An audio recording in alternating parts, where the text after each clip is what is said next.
చూస్తున్న ఈ పాదు మన పొలంలో ఎక్కడ చూసినా కనిపిస్తూనే ఉంటుంది.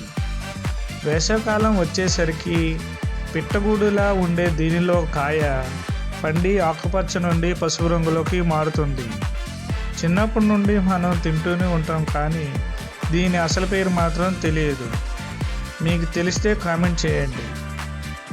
దీనిలోని కాయ తీయగా, కొద్దిగా ఉప్పుగా, పుల్లగా ఉంటుంది. మనం నానబెట్టిన సబ్జా గింజల్లా ఉంటుంది.